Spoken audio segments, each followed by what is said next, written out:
सुभाष चंद्र बोस की 125वीं जयंती पर केंद्र बना ममता बनर्जी। थोड़ी देर में ममता बनर्जी का रोड शो। आज ही पीएम मोदी का भी कार्यक्रम। नेताजी की जयंती पर बंगाल में आज हो सकता है पीएम मोदी और ममता बनर्जी का आमना सामना। आज कोलकाता पहुंच रहे हैं पीएम मोदी। सीएम ममता बनर्जी दोपहर 12:30 बजे नेताजी की प्रतिमा पर माल्यार्पण कर कोलकाता श्याम बाजार से रेड रोड तक रोड शो करेंगी। नेताजी की जयंती पर बीजेपी मना रही है पराक्रम दिवस, जबकि ममता बनर्जी सरकार आज देश नायक दिवस मना रही है। पराक्रम दिवस के मौके पर प्रधानमंत्री नरेंद्र मोदी का कोलकाता में कार्यक्रम। पीएम मोदी दोपहर 3:30 बजे कोलकाता पहुंचेंगे और करीब 3:45 पर नेशनल लाइब्रेरी में कलाकारों के साथ संवाद करेंगे। शाम 4:30 बजे प्रधानमंत्री विक्टोरिया मेमोरियल में पराक्रम दिवस कार्यक्रम में शिरकत करेंगे। कहा जा रहा है कि इस दौरान पीएम विक्टोरिया मेमोरियल का नाम नेताजी से जुड़ा रख सकते हैं। बंगाल पहुंचने से पहले पीएम मोदी ने सुभाष चंद्र बोस के पराक्रम को नमन किया है। ट्वीट करके लिखा कि राष्ट्र देश की आजादी के लिए नेताजी के त्याग और समर्पण को सदा याद रखेगा। अमित शाह ने नेताजी सुभाष चंद्र बोस को पुष्पांजलि अर्पित की है। अमित शाह 2 दिन के दौरे पर गुवाहाटी में मौजूद हैं। देश भर में पराक्रम दिवस के मौके पर मैराथन का आयोजन है। बीजेपी सांसद सौमित्रो खान ने अपने समर्थकों के साथ मैराथन दौड़ लगाई। सांसद सौमित्रो ने हाथ में मशाल और नेताजी की तस्वीर वाली टी शर्ट पहनकर दौड़ लगाई है और हाल ही में सौमित्रो की पत्नी ने टीएमसी का दामन थामा है। अलीगढ़ में भी मनाया गया पराक्रम दिवस। बीजेपी सांसद सतीश गौतम ने कार्यकर्ताओं के साथ नेताजी को श्रद्धांजलि अर्पित की। मिशन बंगाल से पहले असम में पीएम मोदी भूमिहीन लोगों को उन्होंने दिए जमीन के 528 पट्टे। पीएम मोदी का कोरोना महामारी के बाद ये पहला असम दौरा है और पीएम मोदी शिवसागर जिले में लोगों को संबोधित कर रहे हैं। कोयंबटूर पहुंचे राहुल गांधी। राहुल गांधी का रोड शो जारी है और राहुल गांधी की झलक पाने के लिए उमड़े काफी लोग। नेताजी सुभाष चंद्र बोस की जयंती पर भी भिड़े बीजेपी टीएमसी कार्यकर्ता। हावड़ा में कार्यकर्ताओं में मारपीट हुई है। 10 बीजेपी कार्यकर्ता घायल। नेताजी की जयंती को लेकर बीजेपी कार्यकर्ता इलाके में झंडा लगा रहे थे, जिसके बाद बीजेपी टीएमसी कार्यकर्ताओं में कहासुनी शुरू हो गई। किसानों का आंदोलन आज भी जारी है और दिल्ली की सीमाओं पर कृषि कानूनों के खिलाफ किसान डटे हुए हैं। किसानों और सरकार के बीच कल हुई बातचीत बेनतीजा रही है। इस बार अगली बैठक की तारीख भी तय नहीं हुई।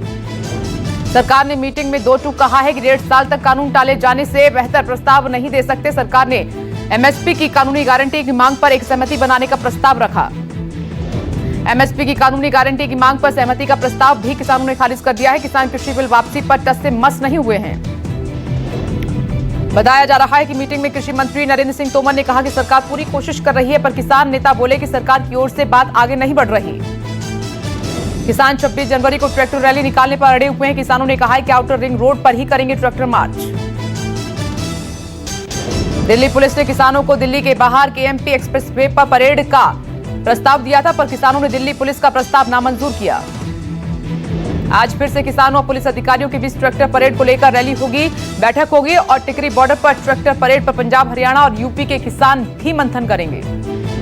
पंजाब के रूपनगर से 400 ट्रैक्टरों का काफिला दिल्ली की ओर रवाना हुआ है और करीब 6000 लोग ट्रैक्टरों के साथ दिल्ली आ रहे हैं। बताया जा रहा है कि लगातार 3 दिन तक ट्रैक्टरों का काफिला इसी तरह से रूपनगर जिले से चलता रहेगा। पंजाब सरकार ने किसान आंदोलन में मृतक किसानों के परिवार के लिए ऐलान किया है। पंजाब सरकार ने परिवार को सरकारी नौकरी देने का ऐलान किया है। मृतकों के परिवार के एक सदस्य को सरकारी नौकरी दी जाएगी और परिवार को 5 लाख रुपए की आर्थिक मदद भी मिलेगी। गणतंत्र दिवस की फुल ड्रेस रिहर्सल के लिए दिल्ली में कड़ी सुरक्षा। लाल किले समेत सभी प्रमुख रास्तों पर सुरक्षा बल की तैनाती। कई जगहों पर रास्तों को बंद किया और डाइवर्ट भी किया गया है। नोएडा में भी लागू की गई धारा 144। बजट डॉक्यूमेंट की प्रिंटिंग से पहले आज वित्त मंत्रालय में हलवा सेरेमनी और आज दोपहर 3:30 बजे होगी हलवा सेरेमनी।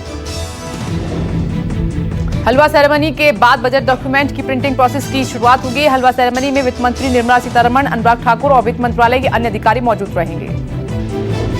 बजट प्रेस में इस बार कोविड के चलते केवल 40 लोग बजट पेश होने तक लॉक्ड इन रहेंगे और जबकि पहले 100 के करीब लोग रहते थे। आज से बजट डिवीजन के कई अधिकारी कर्मचारी वित्त मंत्रालय के तहखाने में बने प्रिंटिंग प्रेस में ही रहेंगे। ये लोग अपने परिवार के सदस्यों से भी नहीं मिल पाएंगे। पहली बार इस साल नहीं छपेंगे बजट डॉक्यूमेंट। बजट डॉक्यूमेंट को अपलोड किया जाएगा और 1947 में आजादी के बाद से ये पहला मौका होगा जब बजट डॉक्यूमेंट की छपाई नहीं होगी। श्रीनगर में जेके केबल नेटवर्क बिल्डिंग में भीषण आग लगी हुई है। आग लगने से इलाके में अफरा तफरी का माहौल है। कड़ी मशक्कत के बाद फायर ब्रिगेड ने आग पर पाया काबू। पटना के दीदारगंज में पेट्रोल पंप के सामने कबाड़ी के गोदाम में लगी भीषण आग। आग लगने से मचा हाहाकार, कई छोटे घर और बड़े मकान जलकर हुए खाक।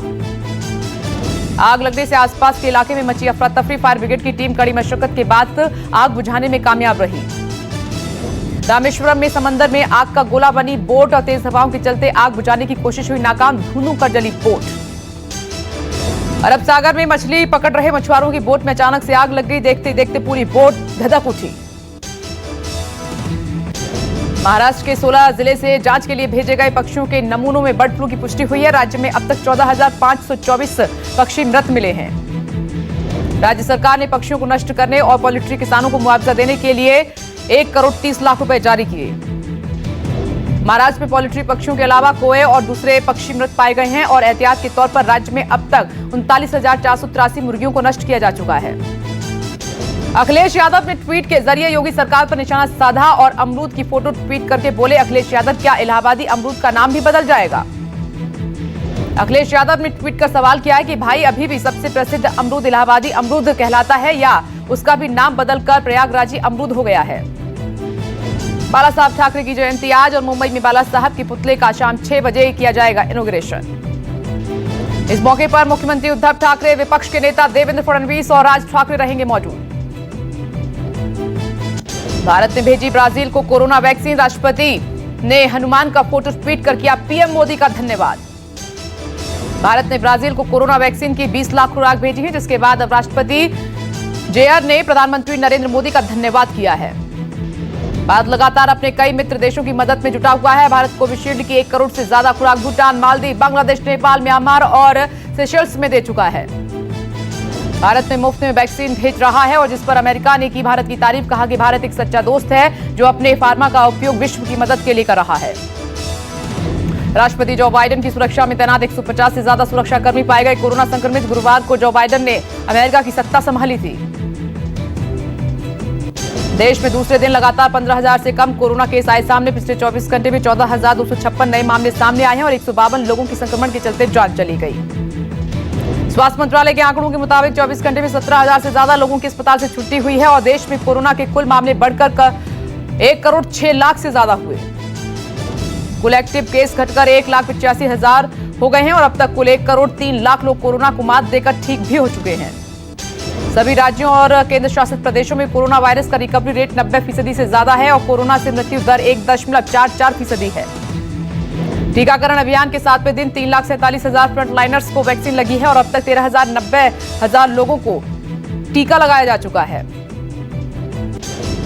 उत्तर भारत में ठंड और कोहरे का कहर जारी है। यूपी, पंजाब की कई जगहों पर घना कोहरा और कोहरे की वजह से कई ट्रेनें देरी से चल रही हैं और दिल्ली आने वाली 16 ट्रेनें लेट हैं।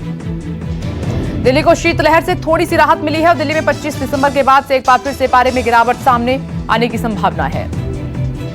दिल्ली में घने कोहरे से मामूली राहत है और सुबह के वक्त कुछ जगहों पर कोहरे की चादर देखने को मिली। दिल्ली का न्यूनतम तापमान 9.8 डिग्री सेल्सियस। मौसम विभाग के मुताबिक वेस्टर्न डिस्टर्बेंस एक्टिव होने से रविवार तक दिल्ली के न्यूनतम तापमान 9 डिग्री तक होने का अनुमान। यूपी, बिहार, झारखंड, पंजाब, हरियाणा में ठंड और कोहरे का कहर लगातार जारी है। ठंड ने बढ़ाई मुसीबत, तालाब का सहारा ले रहे हैं लोग।